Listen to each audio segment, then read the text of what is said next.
ಗರ್ಭಿಣಿ ಹೌದು ಅಲ್ಲವೋ ಅನ್ನುವ ಕೆಲವು ಸಂಶಯಗಳಿಗೆ ಇಲ್ಲಿದೆ ಪರಿಹಾರ. ಹೌದು, ಕೆಲವೊಂದು ಮಹಿಳೆಯರಿಗೆ ಕೆಲವೊಂದು ಲಕ್ಷಣಗಳು ಉಂಟಾಗಬಹುದು. ಮುಟ್ಟು ನಿಲ್ಲುವ ಸಮಯದಲ್ಲಿ ಕೆಲವರಿಗೆ ಲಕ್ಷಣಗಳು ಕಂಡು ಬಂದರೆ ಕೆಲವರಿಗೆ ಮುಟ್ಟು ಸ್ವಲ್ಪ ದಿನಗಳ ಬಳಿಕ ಲಕ್ಷಣಗಳು ಉಂಟಾಗುತ್ತವೆ.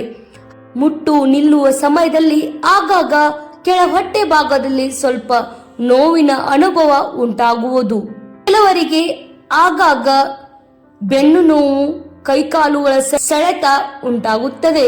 ಇನ್ನು ಕೆಲವರಿಗೆ ಆಗಾಗ ಮಲಬದ್ಧತೆ ಸಮಸ್ಯೆ ಕೂಡ ಉಂಟಾಗಬಹುದು.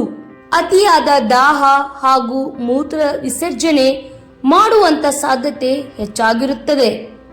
ಗರ್ಭಿಣಿಯಾಗುವ ಸಾಧ್ಯತೆ ಇದ್ದಲ್ಲಿ ಅತಿಯಾದ ಸುಸ್ತು, ವಾಕರಿಕೆ ಕೂಡ ಕಂಡುಬರುತ್ತದೆ. ಈ ಸಮಯದಲ್ಲಿ ಬಿಳಿ ಮುಟ್ಟು ದ್ರವ ರೂಪದಲ್ಲಿ ಅಂದರೆ ನೀರಿನ ರೂಪದಲ್ಲಿ ಸ್ವಲ್ಪ ಹೆಚ್ಚಿನ ಪ್ರಮಾಣದಲ್ಲಿ ಕಾಣಿಸುತ್ತದೆ.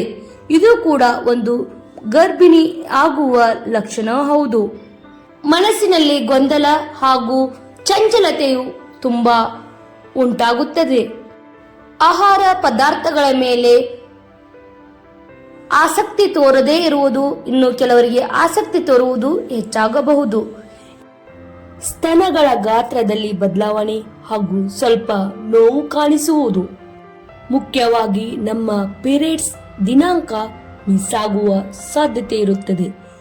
ಈ ರೀತಿಯ ಎಲ್ಲಾ ಲಕ್ಷಣಗಳು ನಿಮ್ಮಲ್ಲಿ ಕಂಡಿದ್ದೇ ಆಗಿದ್ದರೆ ಆರೋಗ್ಯದ ಬಗ್ಗೆ ಕಾಳಜಿ ವಹಿಸಿ ಹಾಗೂ ಒಮ್ಮೆ ಪರೀಕ್ಷಿಸಿಕೊಳ್ಳಿ.